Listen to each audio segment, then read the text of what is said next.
మా ఆయుష్కాలము 70 సంవత్సరాలు, అధిక బలం ఉంటే 80 సంవత్సరాలు అన్నాడు. సో అది దేవుని మాటేనా? దేవుని మాటే కాదా? 91 కీర్తన 10వ వచనం దేవుని మాటేనండి. బైబిల్లో ఉంది కాబట్టి దేవుని మాట అనుకుంటారు చాలా మంది. కానీ అది ఎవరు మాట్లాడారు? మోషే మాట్లాడాడు. మోషే ఎవరితో మాట్లాడాడు? దేవునితో మాట్లాడాడు. 91వ కీర్తనలో 10వ వచనాన్ని మోషే చెప్పాడు. అది దేవుడితో చెప్పాడు మోషే. అయితే దేవుడితో చెప్పిన మాటని దేవుడు మార్చేశాడు. మోషే విషయంలో దేవుడు నెరవేర్చలే. ఎందుకంటే మోషే 80 సంవత్సరాలు కాదు, 120 సంవత్సరాలు జీవించాడు. కాబట్టి బైబిల్ చదివేటప్పుడు చాలా జాగ్రత్తగా గమనించాలి. ఇప్పుడు మనం కీర్తనల గురించి చెప్తున్నాం కదా, 90వ కీర్తన చదువుతున్నాం. ఈ 90వ కీర్తనలో కొన్ని మాటలు చదివినప్పుడు వాళ్ళు భక్తులు కాబట్టి దేవుని మాటలు చెప్తారని మనం ఎంతో నమ్ముతాం. కీర్తనలన్నీ దేవుడు భక్తి పరులు పాడినవే కదా అంటాం. కానీ వాళ్ళు భక్తి పరులైనా వాళ్ళ మాటలు దేవుని మాటలు కావని చెప్పడానికి ఇలాంటి ఉదాహరణలు మనం జ్ఞాపకం పెట్టుకోవాలి. ఎందుకంటే దేవుడేమీ చెప్పలే 80 సంవత్సరాలే ఉంటారని. మొదటి కాలంలో అయితే 100 సంవత్సరాలు జీవించారు కదా. మెతుషెల 969 సంవత్సరాలు జీవించాడు. ఆదాము 930 సంవత్సరాలు జీవించాడు. నోహు కూడా 900 దాటి జీవించాడు. కాబట్టి ఆ రోజుల్లో 100 సంవత్సరాలు జీవించేవారు. 300, 400, 500 అలా జీవించేవారు. కాకపోతే వాళ్ళందరూ శాకాహారులు. జలప్రలయానికి ముందున్న వాళ్ళందరూ శాకాహారులు. మాంసం కింద మొదలెట్టాక ఆయుష్కాలం తగ్గిపోయింది. అక్కడి నుంచి వాళ్ళ ఆయుష్కాలం తగ్గించబడింది. కాబట్టి ఆయుష్కాలం అనేది మన ఊహపోహలతో కొనసాగేది కాదు. అది ఎప్పుడు మనం సొంతంగా ఊహించుకుని చెప్పకూడదు. మా దినములు లెక్కించడం మాకు నేర్పించు అంటాడు మోషే. యాకోబు పత్రిక 4వ అధ్యాయంలో యాకోబు ఏమంటున్నాడో చూడండి. యాకోబు పత్రిక 4వ అధ్యాయము, యాకోబు పత్రిక 4వ అధ్యాయం, యాకోబు పత్రిక 4వ అధ్యాయం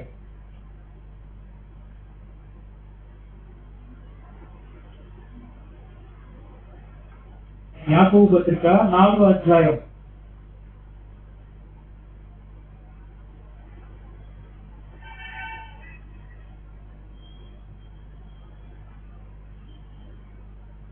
14వ వచనం. రేపేమి సంభవించినో మీకు తెలియదు. మీ జీవం ఏపాటిది? మీరు కొంతసేపు కనబడి అంతలో మాయమైపోవు ఆవిరి వంటి వారే. ఇక్కడ చూడండి, మానవ జీవితం యొక్క ఆయుష్కాలం ఎంతండి? యాకోబు ఏమంటున్నాడు? మానవ జీవితాన్ని యాకోబు ఎలా చెప్తున్నాడంటే, మీ జీవం ఏ పాటిది? మీ బతుకు ఎంత? మాట ఎలా అంటే, మీ బతుకు ఏ పాటిదండి? ఈ వేళ ఉంటాం, రేపు ఉంటామో లేదో తెలియదు. ఈ రోజు ఉన్నాం, రేపు ఉంటామో లేదో తెలియదు. అంత చిన్నది మానవ జీవితం. కాబట్టి అలా ఆవిరి కనిపించి అలా మాయమైపోయేది మానవ జీవితం. ఇలాంటి కొద్ది కాలం కనపడే ఈ ఆయుష్కాలం మీద మానవులు ఎంత పిచ్చి ప్రేమ పెంచుకుంటున్నారో మనం చూడగలం. పేతురు రాసిన ఒక పేజీ చూడండి, మొదటి పత్రిక ఒక పేజీ తిరిగేస్తే పేతురు రాసిన మొదటి పత్రిక 1వ అధ్యాయము, మొదటి పేతురు 1వ అధ్యాయము 24వ వచనం. మొదటి పేతురు 1వ అధ్యాయము 24. సర్వ శరీరులు గడ్డిని పోలిన వారు, వారి అందమంతయు గడ్డి పువ్వు వలె ఉన్నది. గడ్డి ఎండును, దాని పువ్వును రాలును. అయితే ప్రభు వాక్యము ఎల్లప్పుడూ నిలుచును. మీకు ప్రకటించబడిన సువార్త ఈ వాక్యమే. సర్వ శరీరులు దేన్ని పోలి ఉన్నారట? గడ్డిని పోలి ఉన్నారట. గడ్డి పువ్వు లాంటిది. మన మానవ వైభవం అంతా గడ్డి లాంటిది, గడ్డి పువ్వు లాంటిది. గడ్డి పువ్వు పొద్దున్న ఎంత అందంగా కనిపిస్తుందండి. చిన్ని చిన్ని పువ్వులు, గడ్డి పువ్వులు చూడండి, చాలా అందంగా కనిపిస్తాయి. రంగురంగుల పువ్వులు, గడ్డి పువ్వులు. కానీ సాయంకాలం కల్లా ఆ పువ్వులు కాస్త వాడిపోతుంది. గట్టి పువ్వు లాంటిది మానవ జీవితం. భౌతిక జీవితం గట్టి పువ్వు లాంటిది. కాబట్టి గట్టి పువ్వు లాంటి జీవితాన్ని మనం ప్రేమిస్తున్నాం. ఆవిరి లాంటి జీవితాన్ని మనం ప్రేమిస్తున్నాం. మనం ఈ లోకంలో ఉండి ప్రేమిస్తున్న దాన్ని ఆయుష్కాలం ఎలాంటిదంటే అంతలో కనపడి అంతలో మాయమైపోయే దానికోసం ఎంతో ఆరాటం, ఎంతో ప్రయాసం. ఇది తెలుసు, ఎంత స్వల్పమైనదో తెలుసు, కానీ దాని మీద ఎంతో ఆరాటం. నేను వాట్సాప్ లో ఒక ఫోటో చూశాను. ఒక పాత పడిపోయిన ఇల్లు ఉంటుంది, పాత అయిపోయిన ఇల్లు అన్నమాట. అంత పాత ఇల్లు, కొద్ది స్థలం. ఆ పాత ఇల్లు, ఆ స్థలము ఒక 2 అన్నదమ్ములు. ఆ అన్నదమ్ములకి ఇళ్ళున్నాయి. అన్నయ్యకి ఇల్లుంది, తమ్ముడికి ఇల్లుంది. నేను వాట్సాప్ లో పెడతాను ఆ ఫోటో. అన్నయ్యకి ఎంత మంచి ఇల్లు ఉందంటే చాలా అందమైన ఇల్లు ఉందండి, చాలా సుందరమైన ఇల్లు, అపార్ట్మెంట్ ఉంది. అలాగే తమ్ముడికి కూడా చాలా అందమైన ఇల్లు వేరే చోటు ఉంది. ఈ అన్నయ్యకి మంచి ఇల్లు ఉంది, సొంత ఇల్లు ఉంది. అలాగే తమ్ముడికి కూడా చాలా మంచి అందమైన ఇల్లు ఉంది. కానీ వీళ్ళిద్దరూ ఆ ఇంటిని పక్కనెట్టేసి ఈ పాడైపోయిన ఇల్లు కోసం దెబ్బలాడుకుంటున్నారు. ఈ పాడైపోయిన ఇంటి దగ్గర చెత్త వేసుకుని ఉన్నారు. ఏం చేస్తున్నారండి? ఉన్న మంచి బంగ్లాని, ఉన్న మంచి ఏసీ గదుల్ని, ఉన్న మంచి సౌకర్యాన్ని పక్కనే చేసి పాత ఇల్లు కోసం కోర్టుల చుట్టూ తిరుగుతున్నారు, దెబ్బలాడుకుంటున్నారు. తెలియని అన్నదమ్ములే కదా? తెలియని అన్నదమ్ములే కదా చెప్పండి. అంటే నిజానికి వాళ్ళకి మంచి ఇళ్ళు ఉన్నాయి, చాలా మంచి ఇళ్ళు ఉన్నాయి. అన్నయ్యకి ఉంది, తమ్ముడికి ఉంది. అన్న కింద మంచి ఇల్లు, తమ్ముడి కింద మంచి. కానీ ఇంత అందమైన ఇల్లు ఉండగా దాన్ని వదిలిపెట్టేసి పాడైపోయిన ఇంటి దగ్గర కూర్చున్నారేంటండి? అంటే ఎంత ఆశ, ఏంటి ఆశ, ఏంటి స్వార్థం? ఈ చిన్నదాన్ని నాకంటే నాకు, నాకంటే నాకు, ఇది నాకు అనుకుంటూ ఆయుష్కాలం అంతా ఇక్కడే గడిపేస్తున్నారు. ఎక్కడ? పాతిలో గడుపుతున్నారండి. ఈ మన సొంత ఇల్లు ఏమైనా ఉంది, సొంత ఇల్లు చక్కగా అందంగా ఉంది, అక్కడికి వెళ్ళి వస్తే మంచి లగ్జరీ ఉంటుంది. కానీ అంత మంచి వైభవమైన ఇల్లు వదిలిపెట్టేసి కూలిపోయి ఇంటి దగ్గరికి వస్తే ఇది నాదంటే నాది, నాదంటే నాదంటారంటే ఎంత ప్రేమ చూడండి. మనిషిలో ఎలాంటి దుర్బుద్ధి ఉంటుందో చూస్తారా? దేవుడు మనకి చాలా ఆశీర్వాదాలు ఇస్తాడు, చాలా దీవెనలు ఇస్తాడు. ఒక విధంగా మనం ఇతరుల కంటే ఎన్నో రెట్లు గొప్పవాళ్ళం అనుకునేలా చేస్తారు.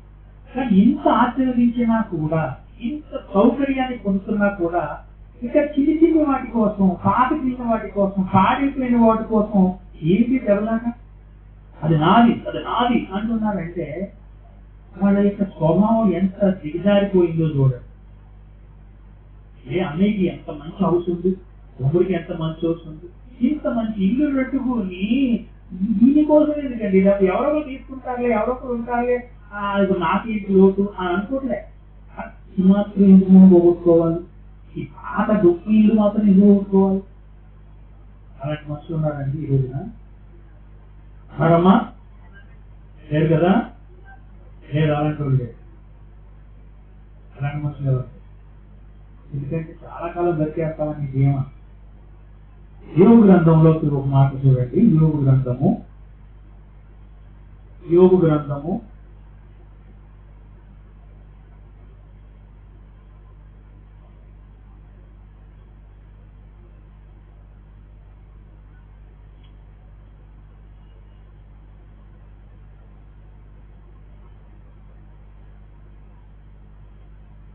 7వ అధ్యాయం. యోగు గ్రంథము 7వ అధ్యాయం.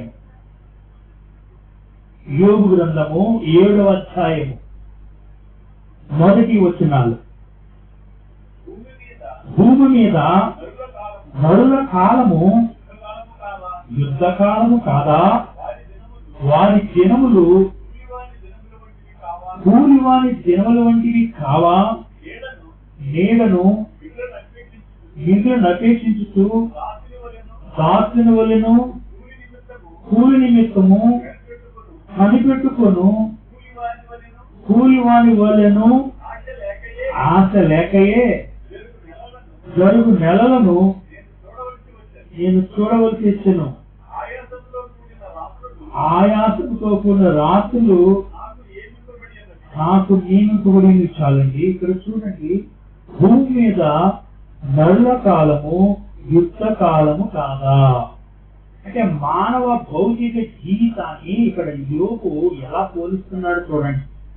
ఈ శరీరంతో జీవించే జీవితం ఎలాంటిదట?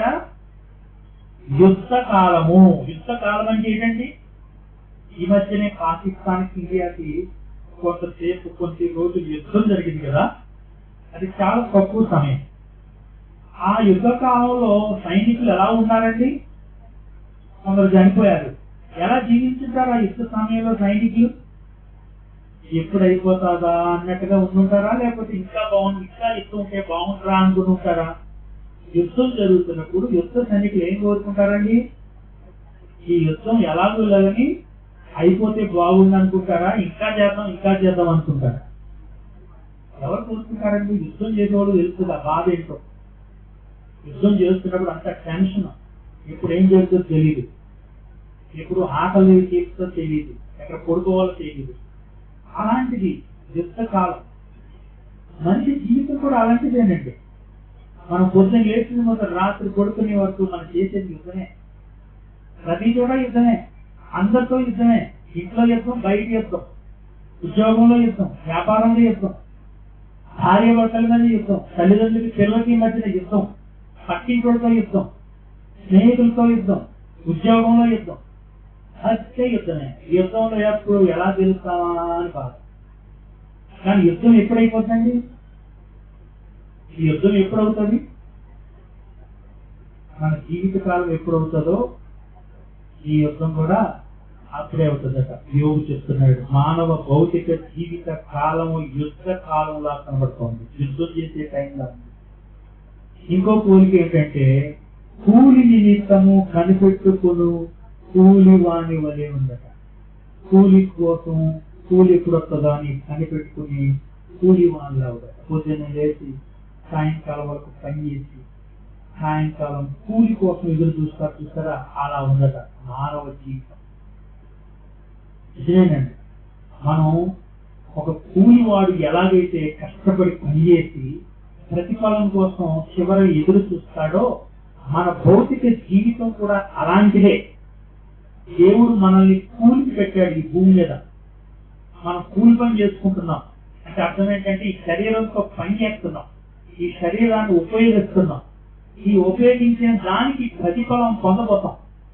కాబట్టి ఈ శరీరాన్ని ఎలా ఉపయోగించామో, ఎందుకు ఉపయోగించామో, దాని ప్రతిఫలాన్ని పొందడానికి ఈ భూమి మీద మనం ప్రయాసపడుతున్నాము. కాబట్టి చనిపోవడం అంటే పని ముగించుకొని అక్కడ కూలి కోసం లైన్లో నిల్చోవడం అట. చనిపోవడం అంటే, మరణించడం అంటే అర్థం ఏమిటంటే, పొద్దు నుంచి సాయంకాలం వరకు ఎండలో పని చేసి వానలో తడిచి పని ముగించుకుని ఆ పనిముట్లన్నీ పక్కన పడేసి అక్కడ యజమాని ముందు నిల్చోవడం మరణించడం అంటే. ఇది ఎంత ఎక్కువగా ఉంటుందని ఎంత తక్కువగా ఉంటుంది ఊహిస్తే. ఎంత ఎక్కువ? రోజు కూలికి పనిచేసే వాళ్ళకి ఇది బాగా అర్థమవుతుంది. ఒక రోజు కూలి లాంటిది, ఒక రోజంతా పనిచేయడం లాంటిది జీవించడం అంటే. కాకపోతే మనం కొన్ని సంవత్సరాలు పనిచేస్తున్నాం కానీ మనకి ఎక్కువ అనిపిస్తుంది, కానీ దేవుని దృష్టిలో ఎక్కువ కాదు, ఒక కూలి కోసం పనిచేయడమే. దేవుడు మనల్ని భూమి మీద ఉంచినప్పుడు మనల్ని ఒక పనికి పెట్టాడు. అందుకే మనం చెమట ఊడ్చుకుంటున్నాం, కష్టపడుతున్నాం. చెమట లేకుండా రోజు నడుస్తలేదు, అలసిపోకుండా మనకి రోజు నడుస్తలేదు, కష్టపడకుండా ఫలితం దక్కటం లేదు. కాబట్టి ఎవరికైనా ఎప్పుడు పని అయిపోతుందా, ఎప్పుడు పని ముగిందామా, ఎప్పుడు పని ముగించుకుని వెళ్ళిపోదామా అని ఎలా ఎదురు చూస్తారో, ప్రతి మనిషి కూడా ఈ భూమి మీద జీవిస్తున్నంత కాలం ఎన్నాళ్ళి బాధలు, ఎన్నాళ్ళి కష్టాలు, ఎన్నాళ్ళి శ్రమలు, ఎన్నాళ్ళి ఇబ్బందులు అని అనుకుంటూనే కాలం గడుపుతున్నాడు అన్నమాట. ఇది నిజం. ఎందుకంటే ప్రతి మనిషి పైకి టెన్షన్ పడకపోయినా లోపల టెన్షన్ పడుతూనే ఉన్నాడు. పైకి కనిపించకపోయినా లోపల ఆ బాధ అనుభవిస్తూనే ఉన్నాడు. అయితే క్రైస్తవులకి యేసు ప్రభు ఇచ్చిన విశ్రాంతి ఉంది, యేసు ప్రభు ఇచ్చిన వాగ్దానం ఉంది. కాబట్టి క్రైస్తవులు వారి ప్రయాస వ్యర్థము కాదని ఆశతో ఎదురు చూస్తారు. ఇక్కడ మానవుని భౌతిక జీవితాన్ని నీడతో పోల్చాడు. నీడ ఎలాగైతే కాసేపు ఉండి కాసేపటికి మాయమైపోతూ మానవ జీవితం కూడా అలాంటిదే. నీడ అలా నీడ కనిపిస్తుంది, అలా మాయమైపోతుంది. ఇదంతా వాస్తవమే, కానీ ఈ వాస్తవాన్ని ఒప్పుకోవడానికి మన మనస్సాక్షి ఒప్పుకోదు, మన అంతరంగం ఒప్పుకోదు, దానికి అంత ఇష్టపడదు. ఏమంటే ఆశ ఎక్కువ. ఇంకా ఉందిలే, ఇంకా టైం ఉందిలే, ఇంకా ఉంటాంలే అని ఒక రకమైనటువంటి సర్దుబాటు ప్రతి ఒక్కరూ వారికి వారే చేసుకుంటూ వచ్చేస్తూ ఉంటారు. ప్రతి ఒక్కరూ కూడా నాకు టైం ఉంటుందిలే, నేను ఇంకా ఉంటాను, నాకు ఒక ఆయుష్కాలం ఉంటుంది, దేవుడు నన్ను ఇంకా ఉంచుతాడులే అనే ఒక రకమైనటువంటి ధీమాతో బతికేస్తున్నారు మనుషులు. అనేది అబద్ధమని తెలుసు. చూడండి, యోబు గ్రంథం 21వ అధ్యాయము, యోబు గ్రంథం 21వ అధ్యాయం, యోబు గ్రంథము 21వ అధ్యాయము, యోబు గ్రంథము 21వ అధ్యాయం 13వ వచనం. వారు శ్రేయస్సు కలిగి తమ దినములు గడుపుదురు, ఒక్క క్షణంలోని పాతాళమునకు దిగుదురు. శ్రేయస్సు కలిగి దినాలు గడుపుతున్నారు, ఒక్క క్షణంలోని పాతాళమునకు అంటే మృతుల లోకానికి వెళ్ళిపోతున్నారు. ఒక్క క్షణం అండి. మనం ఇంకా శరీరాన్ని పాతి పెట్టక ముందే, దేహాన్ని భూస్థాపితం చేయకముందే, అంత్యక్రియలు జరపక ముందే ఆత్మ వెళ్ళిపోతుంది. అంటే శరీరం అక్కడే ఉంటుంది, శరీరాన్ని ఇంకా మనం పాతి పెట్టలేదు కూడా, ఇంకా శరీరానికి ఏవో కొన్ని చేస్తూనే ఉన్నాం. కానీ ఆత్మ మాత్రం ఒక్క క్షణంలోనే, అంటే కళ్ళు మూసిన వెంటనే ఆత్మ వెళ్ళిపోతుంది. ఎంత స్పీడ్గా వెళ్ళిపోతుందో చూడండి ఆత్మ. బైబిల్ చెప్పేది అదే. చాలా మంది ఆ శరీరాన్ని పట్టుకుని ఏవేవో చేస్తుంటారు, ఆ దేహానికి ఏదేదో చేస్తుంటారు. అసలైన వ్యక్తి వెళ్ళిపోయాడు. అసలైనటువంటి వ్యక్తి చనిపోయిన వెంటనే వెళ్ళిపోయాడు. ఆగి వెళ్ళలేదు, ఏదో మనం చూస్తున్నామని కాసేపు కూర్చోలేదు, చనిపోయిన వెంటనే ఆ వ్యక్తి అక్కడి నుంచి వెళ్ళిపోయాడు. కాబట్టి శరీరానికి ఏం చేసినా అది ఆత్మకు సంబంధించింది కాదు, ఆత్మకి ఏమీ సంబంధం లేదు. గుర్తుపెట్టుకోండి. ఈ పాఠం చాలా మంది మన దేశంలో ఉన్న వాళ్ళకి అవసరం. ఈ దేశంలో పుట్టిన వాళ్ళందరికీ చాలా రకాలైనటువంటి భయాలు ఉన్నాయి. అమెరికా లాంటి దేశాల్లో అయితే ఆ శరీరాన్ని ఒక పెట్టెలో పెట్టి అక్కడ పక్కన ఒక మిషన్ ఉంటుంది, ఆ గదిలో మిషన్ ఉంటుంది. ఆ మిషన్ లోకి ఆ పెట్టెని అలా స్విచ్ ఆన్ చేస్తారు. స్విచ్ ఆన్ చేసిన ఒక్క క్షణంలో బయటికి గూడు వస్తుంది. ఆ గూడు తీసుకెళ్ళ పడేస్తారు. అంతే. ఎవరు పట్టించుకోరండి. చనిపోవడమే కరువు.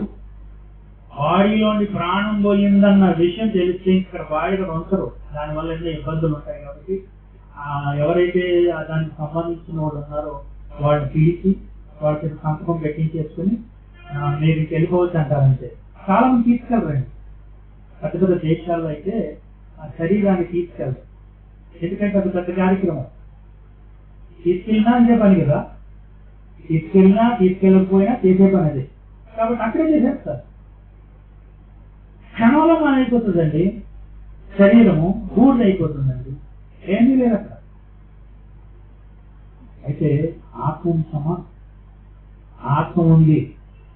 ప్రసంగి గ్రంథం 12వ అధ్యాయము, ప్రసంగి గ్రంథం 12వ అధ్యాయము